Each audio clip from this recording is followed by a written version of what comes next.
లోకస్తుల్ని చూసినా, వారి హడావుళ్ళని చూసినా, వీళ్ళ పని బాగుందిరా, మన పని ఎట్టుంది అనుకోవద్దు.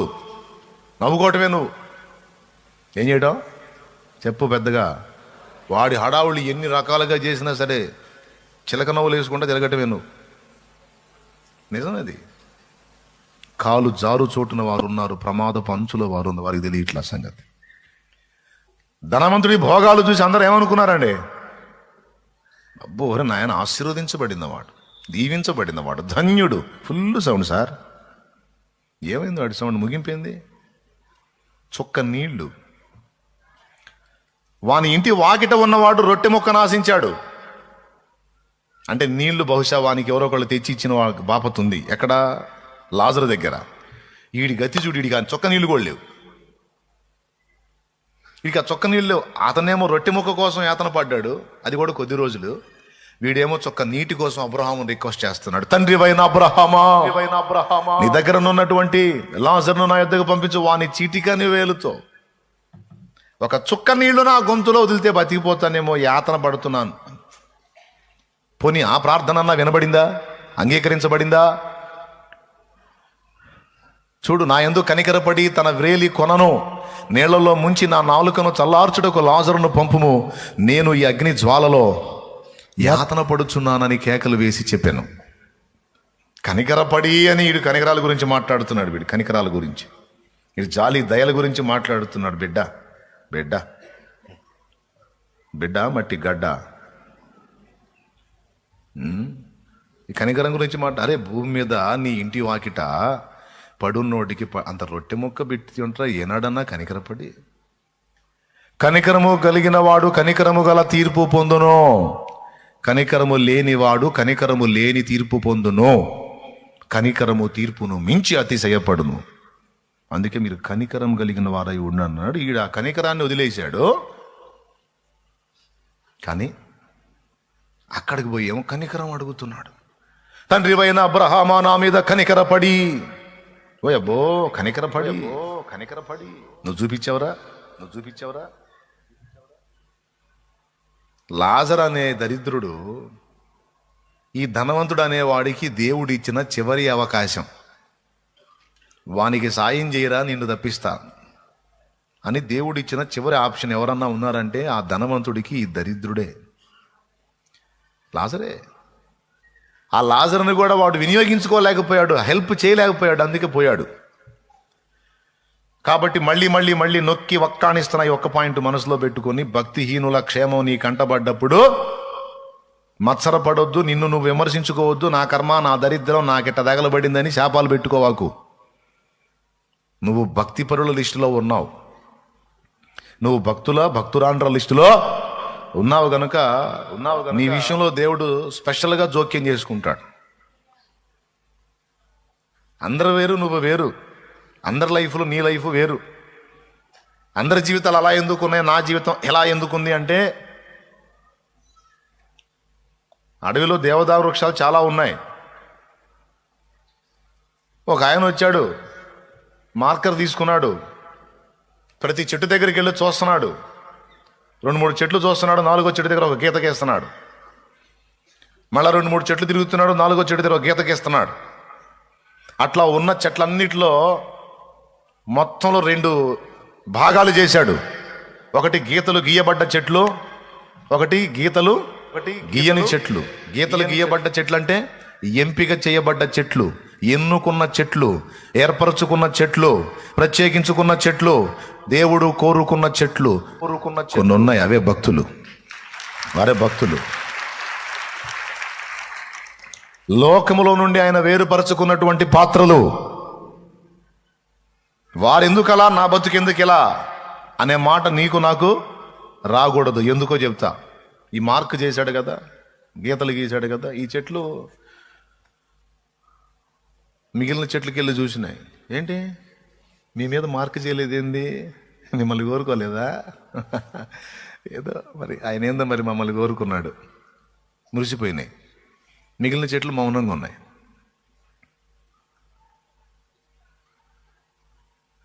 తర్వాత ఒక రోజు రానే వచ్చాడు. వచ్చేటప్పుడు ఒట్టిగా రాలా, రంపాలు తీసుకొని వచ్చాడు.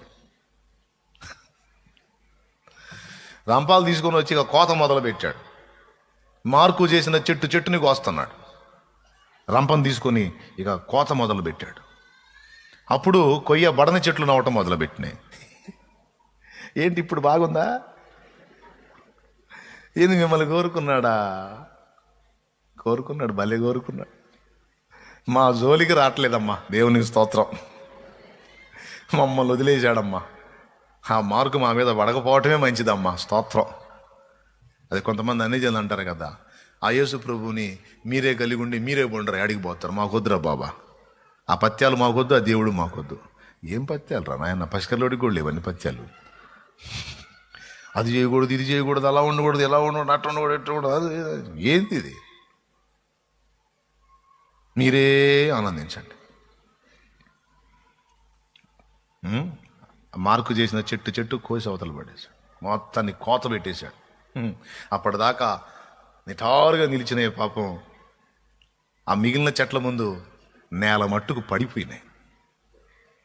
అప్పుడు నిటారుగా నిలిచిన మార్కు వేయబడిన చెట్లు అడ్డంగా పడిపోయి పాపం నేల మట్టుకు పడిపోయిన చెట్లను చూసి ఎంత నవ్వుకొని ఉంటాయి. దేవునికి స్తోత్రం, హల్లెలూయా. అంతటితో వదిలిపెట్టాడా? వాటన్నిటిని మనుషుల చేత వాటి స్వస్థలం, సొంత ప్రదేశం నుండి, తమ తోటి వారి యొద్ద నుండి వాటిని విడగొట్టాడు.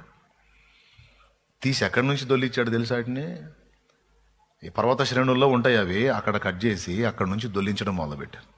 కిందికి కొయ్యటం ఒక బాధ అయితే, పైనుంచి కింద పడేయటం రెండో బాధ అయితే, మరి వాళ్ళు మిగిలిన చెట్లు ఏమైనా నిలబడి ఉన్నాయి. ఇదేమో కొంతమంది ఫీల్ అవుతారు కదండి, నాకు అవమానం వచ్చింది అన్నయ్య, వాళ్ళందరి ముందు నా పరు,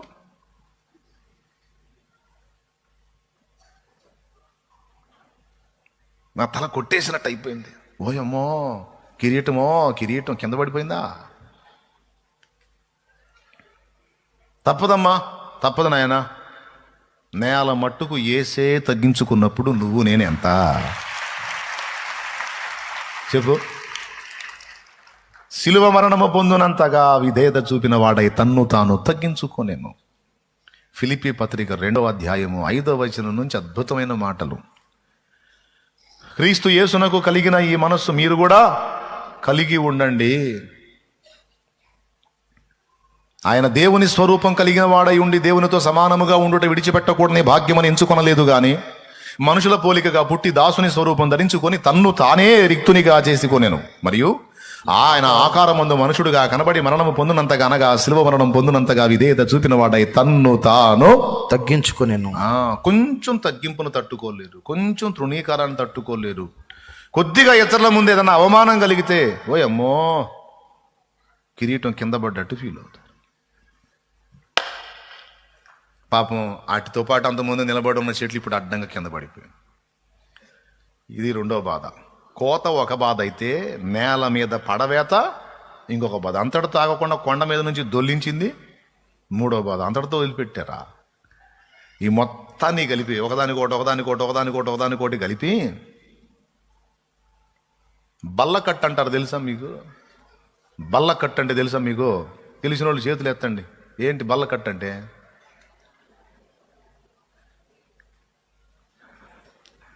కట్టెలన్నిటినీ వరుస క్రమంలో పేర్చి ఒకదానికోటి కట్టేసి మొత్తాన్ని నీళ్ళలో వేసేస్తారు. అప్పుడు ఆ నీళ్ల మీద ప్రయాణం చేస్తాయి. ఆ నీళ్లు వాళ్ళు ఏ ప్రాంతానికి వెళ్ళాలో ఆ ప్రాంతానికి వెళ్ళే నీటిని చూసుకొని, నదిని చూసుకొని అందులో వేస్తే ఇక అందులో కొట్టుకుపోతా, ఆ ఒడ్డు తగిలి ఈ ఒడ్డు తగిలి, అటు నీళ్లు అటు ఒడ్లు, ఆ ఒడ్డు తగిలి ఈ ఒడ్డు తగిలి, ఎట్టకెళ్ళకు చెట్ట చివరికి తోతకాడికి చేరాలా. ఎడికి చేరాలా? కోత పెట్టాడే ఆయన ఎంపిక చేసిన స్థలానికి చేరాలి. చూడు, అన్ని బాధలే. మిగిలిన చెట్లకి ఈ బాధలు ఉన్నాయా? అబ్బే లేవు. అందరు బాగానే ఉన్నారు, నాకేందన్నా? అందరూ బాగానే ఉన్నారు, నాకేంది? ఏం చేద్దాం? మరి నిన్నే కోరుకున్నాడు దేవుడు. కోరుకున్నాడు కనుకనే కోత పెట్టాడు. కోరుకున్నాడు కనుకనే నేల మట్టుకు నిన్ను పడేశాడు. కోరుకున్నాడు కనుకనే గాయాలైనా లెక్క చేయకుండా పైనుండి దొల్లించిన అనుభూతిలోకి తీసుకెళ్తున్నాడు. ఇన్ని బాధలు పడి అనుకున్న ప్రదేశానికి చేరినప్పుడు మళ్ళా ఒడ్డుకు తీసుకొచ్చాడు. పోన్రా బాబు, ఎట్లన్నా నీళ్ళ నుంచి బయటికి లాగారు. ముందు దేవునికి స్తోత్రం అనుకున్నా. ఈ చెట్లు పోనీ లేబా ఒక్కసారి కోత పెట్టాడు, ఇంక వదిలేశాడు. పడితే పడ్డావులే, నేల మటు చేసేదే ఉంది, అయిందేది అయిపోయింది, లేక ప్రశాంతంగా వచ్చాం, ఒడ్డుకు చేరాం అనుకున్నా. మళ్ళీ అంతటితో అయిపోయిందా? తీసుకెళ్ళి మొత్తాన్ని నీట్గా ఒక దగ్గర చేర్చి ఇక కొంతమంది దిగారు ఆయుధాలు తీసుకొని. ఇక రోజు చెక్కటం మొదలు పెట్టారు. కోత ఒక్కటే గాయం అయితే ఇక రోజు అచ్చంగా ఇనప వస్తువులు తీసుకొని రోజు గాయం చేయటం మొదలుపెట్టారు. గాయం చేయటం అచ్చంగా ఇంకేం లేదు, ఒక క్యారేజ్ కట్టుకొని రావడం, శుభ్రంగా తినటం, క్యారియర్ తెచ్చుకోవటం, తినటం. మళ్ళీ దేంద్రయ్యా నన్ను గాయపరచడమే పనిగా పెట్టుకున్నారా నాయనలారా? ఏంది నాకు ఈ బాధలో అంతా? ఇక రోజు చెక్కి చెక్కి చెక్కి చెక్కి చెక్కి చెక్కి చెక్కి చెక్కి కోయబడిన అనుభవం మిగిలిన చెట్లకు లేదు. పడవేయబడిన అనుభవం, నేల మట్టుకు పడవేయబడిన అనుభవం మిగిలిన చెట్లకు లేదు. పైనుండి కిందికి ఎక్కడో ఉన్నత ప్రదేశం నుండి అట్టడుగుకి పడద్రోయబడిన అనుభవం మిగిలిన చెట్లకు లేదు. పర్వత శ్రేణుల్లో అలానే ఉన్నాయి, కానీ ఈ కోత గురైన అక్కడి నుంచి ఆ మిగిలిన చెట్ల ముందు పడటం ఒక అవమానం అయితే, అంతకంటే ఇంకా కిందికి పడద్రోయబడటం ఎన్ని బాధలో చూడు. అక్కడి నుంచి బల్లకట్టుగా మారి అనుకున్న ప్రదేశానికి చేరితే అక్కడి నుంచి ఒడ్డుకులాగి కొద్దిగా ఊపిరి తిప్పుకొని ఇటు మళ్ళా బాధటం. స్తోత్రం. మళ్ళీ వరుసగా కొట్టేస్తే మొత్తానికి పోతాగా, అందుకని కొంచెం ఊపిరి తీయటం, కొంచెం ఊపిరి తిప్పుకోవటం మళ్ళా. ఈరోజు మన మీద ఆ పని జరుగుతుంది బిడ్డలారా. చెక్కబడి చెక్కబడి చెక్కబడి చెక్కబడి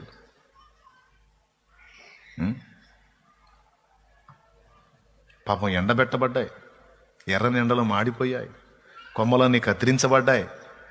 ఇంకొక రకంగా చెప్పాలంటే ఇంకేం లేదు, ఒట్టి స్తంభంలాగా ఉంది, ఇంకంతే, ఏం లేదు. దానికి ఉన్న కొమ్మలన్నీ పోయినాయి, ఏం లేదు. నకిషి పని, రకరకాల పనులు దాని మీద చేసి చేసి చేసి చేసి చేసి వాటన్నిటిని ఇక మళ్ళీ పైకెత్తి ఓ ప్రదేశానికి తీసుకెళ్తా ఉన్నారు. ఇంకేడికి తీసుకెళ్తున్నారు నాయన? ట్రీట్మెంట్ ఇంకా అయిపోలేదా? మళ్ళీ ఇంకేం ట్రీట్మెంట్ ఉంది? అక్కడ ఆల్రెడీ మార్క్ చేస్తున్న ప్రదేశాలు ఉన్నాయి.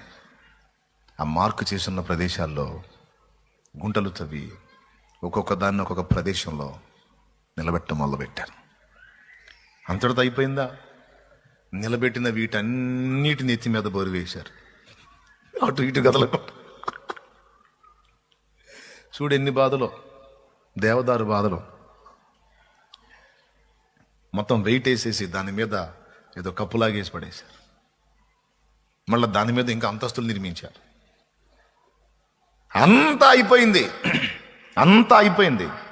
అవి కూడా అనుకునే మా పని అంతా అయిపోయిందని. ఒక రోజు ఏందో చాలా వేలాది మంది, లక్షలాది మంది గుంపు కూడారు.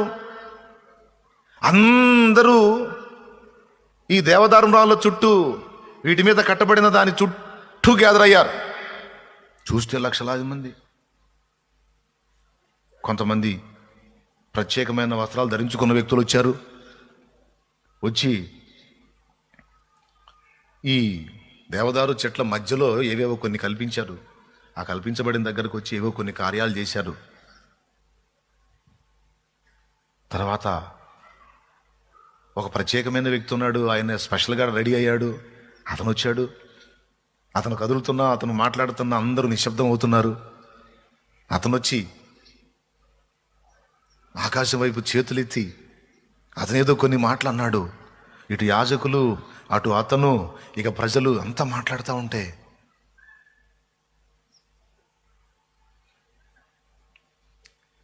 ఆ దేవదారు మ్రానులు ఉన్న ఆ ప్రదేశంలోనికి పరలోకము నుండి దేవుని మహిమ దిగొచ్చింది. ఆ మహిమ, దాని యొక్క ప్రభావం ఎంత ప్రభావం ఉందంటే ఈ మ్రాలు కదిలిపోతున్నాయి.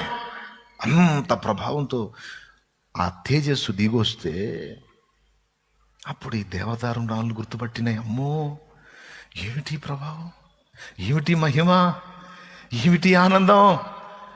ఓ, ఇంతవరకు మేము పుట్టినది మొదలుకొని ఇంతవరకు ఎన్నడూ అనుభవించని ఒక మధురమైన అనుభూతి ఇది ఆనందకరమైన స్పర్శ, యూనిటీ స్పర్శ, సృష్టికర్త స్పర్శ, సృష్టికర్త స్పర్శ, నిర్మించిన వాని స్పర్శ, మొలిపించిన వాని స్పర్శ, పుట్టించిన వాని స్పర్శ. ఆహా! ఇప్పుడు మమ్మల్ని తాకింది ఎవరో, మమ్మల్ని స్పర్శించింది ఎవరు, మమ్మల్ని నింపింది ఎవరు, మమ్మల్ని ఆవరించింది ఎవరు? ఎవరు? సృష్టికర్త. సృష్టికర్త ఆయన తేజో మహిమ దిగొచ్చిందా మా మీదకి, మా మీదకి, మా మీదకి, మా మీదిగా. నేల మట్టుకు నరకబడిన మా మీదగా, గాయపరచబడిన మా మీదగా, కోయబడిన మా మీదగా ఆయన దిగొచ్చింది. ఆయన తేజో మహిమ దిగొచ్చింది. మాకా ఈ ధన్యత. నరకబడిన మా మీదకి, మా మీదకి. అయ్యయ్యో, ఆ చెట్లు ధన్యం అనుకున్నామే, అవి అలానే ఉన్నాయి అనుకున్నాం. అయ్యో, మా పని అయిపోయింది అనుకున్నాం, మా బ్రతుకులు చిన్న భిన్నం అయిపోయినాయి అనుకున్నాం. అయ్యో అయ్యో అయ్యో, ఈ మహిమకా, ఈ మహిమకా, ఈ మహిమకా, ఈ మహిమకా ఇందుకా నన్ను పిలిచింది, ఇందుకా ఏర్పరిచింది, ఇందుకా మార్క్ చేసింది. లక్షలాది మంది ఆ మహిమ దిగొచ్చినప్పుడు ఈ దేవదారులు అక్కడ తల ఎత్తుకొని మందిరాన్ని మోస్తా ఉంటే లక్షలాది జనులు వచ్చి సాష్టాంగపడి సైన్యములకు అధిపత్యగా యెహోవా పరిశుద్ధుడు, పరిశుద్ధుడు, పరిశుద్ధుడు, పరిశుద్ధుడు, పరిశుద్ధుడు, పరిశుద్ధుడు, ఆయన దేవాలయ ప్రాంగణం ఎదుట సాగిల పడదము రండి, ఆయన సన్నిధిలో సాష్టాంగపడి నమస్కారం చేద్దాం రండి, రండి, రండి, రండి, రండి. ఆయన మహిమ మమ్మల్ని ఆవరించినందున భూజనులందరూ, పరిశుద్ధ ప్రజలందరూ, పరిశుద్ధ దేవుని ఏర్పరచుకున్న పాత్రలన్నీ మా ముందు వచ్చి సాష్టాంగం.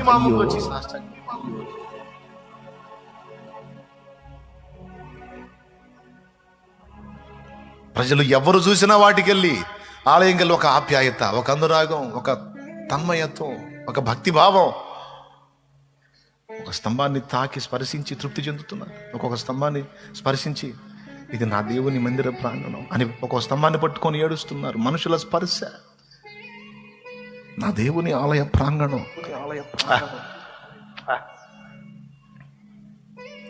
ఇంత ధన్యతయా మరి మిగిలిన చెట్లకుందా? మరి నాకే ఎందుకంటే మరి అందుకే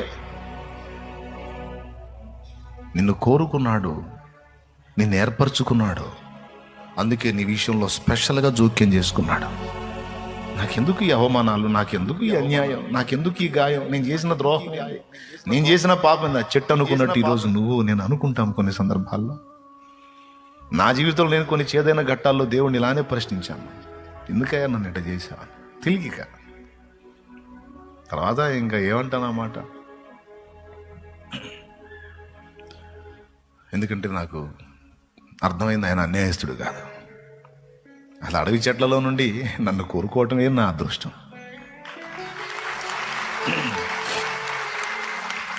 నేల మట్టుకు పడవేస్తేనేమి, పైనుండి దొల్లిస్తేనేమి, నీటిలో నన్ను నానబెడితేనేమి, ఎండలో ఎండబెడితేనేమి, రోజు పని కట్టుకొని గాయపరిస్తేనేమి, నన్ను తీసుకెళ్లి తన ఆలయంలో ఒక స్తంభంగా నిలబెట్టడానికే కదా. హల్లెలూయా. కొన్నిసార్లు నువ్వు అనుకున్న ప్రదేశాల నుంచి పక్కకు తీసుకొస్తాడు. నా అనుకున్న నీ వారి మధ్య నుంచి నిన్ను పక్కకి తీసుకెళ్తాడు. మిగిలిన వాళ్ళకి లేని అవమానాలు నీకే ఎదురయ్యేటట్టు అనుమతిస్తాడు. ఎంత అంటే నేల మట్టుకు. మిగిలిన వాళ్ళు బాగానే ఉంటారు, కానీ నీకు మాత్రం ఘోరమైన అవమానాలు ఎదురవుతుంటాయి. మాటలు పడాల్సి వస్తుంది. అది ఎలా ఉంటుందంటే నిటారుగా నిలిచిన రాను అడ్డంగా నేల మీద పడిపోయినట్టు ఉంటుంది నీకు ఆ ఫీలింగ్. ఏం చేద్దాం మరి? కోరుకున్నాడు, మరి మహిమతో నీ మీదికి దిగి రావాలనుకుంటున్నాడు. అనేకులకు నిన్ను ఒక ఆశీర్వాద కారణంగా చేయాలని కోరుకున్నాడు, డిసైడ్ చేశాడు, ఎంపిక చేశాడు. ఇంకా ఆగడు. తట్టుకోవాల్సిందే గాయాలని. అవన్నీ ఆశీర్వాదకరమైన గాయాలు. అవే రేపు భవిష్యత్తులో నీకు గేయాలు. అవే నీకు భవిష్యత్తులో గేయాలు బిడ్డ. అవే సంతోష గానాలు. తప్పదు. మిగిలిన వాళ్ళకి వెళ్ళి చూడవాకు. ఒకవేళ నిన్ను ఆ అవమానానికి అప్పగిస్తే ఆనందంగా కృతజ్ఞతలు చెప్పు, మహిమను చెప్పు. Thank you lord, thank you. పర్వాలేదు, ఈ అవమానాన్ని బట్టి కూడా నీకే వందనాలు. ఈ విమర్శను బట్టి, ఈ నిందను బట్టి, ఈ అప్పులను బట్టి, తృణీకారాన్ని బట్టి, ఈ మనుషులు వంచన చేసిన గాయాలను బట్టి, ఈ మనుషులు ఎగతాళిని బట్టి, నేను కలిగి ఉన్నటువంటి ప్రతికూలతలను బట్టి, వీటన్నిటిని బట్టి కూడా నీకే ఉన్నా. నాకు తెలుసు ఇవన్నీ అయిన తర్వాత నీ మహిమతో నువ్వు నా మీదకి దిగొస్తావు. నీ మహాప్రభావము, తేజస్సు నన్ను ఆవరిస్తుంది. గుర్తుపెట్టుకో,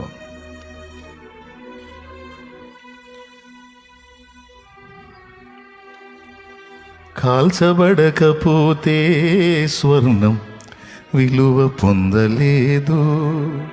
ప్రకృతి నియమం అది, దేవుడు చేసిన చట్టం అది. చీల్చబడని మేఘం వర్షించలేదు, దున్నబడని భూమి పంటనివ్వదు, చెక్కబడని శిల శిల్పం కాదు.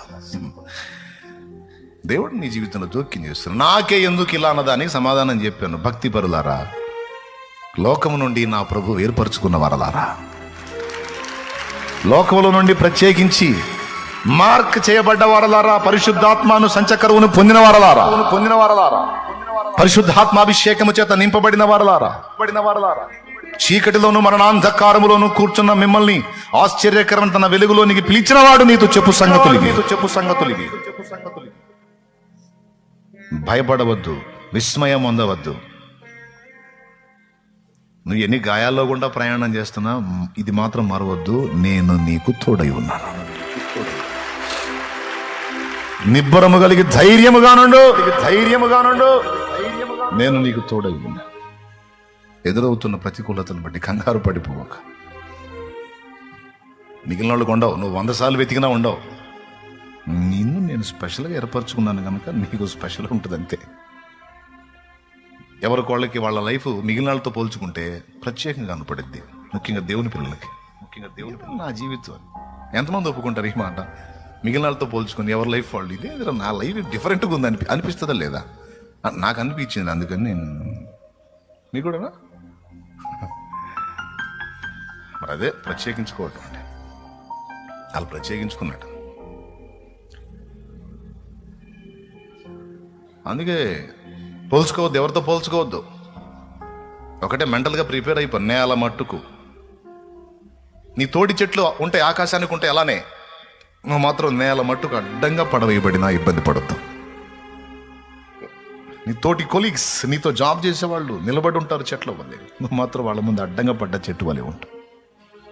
ఎగతాళి చేయొచ్చు, నవ్వుతుండొచ్చు కూడా నిన్ను బట్టి. Don't worry. నిన్ను ఆయన మందిరములో ఒక స్తంభముగా చేయటానికి కోరుకున్నాడు. నీ మీద తన బరువు బాధ్యతను ఉంచాలని డిసైడ్ అయ్యాడు.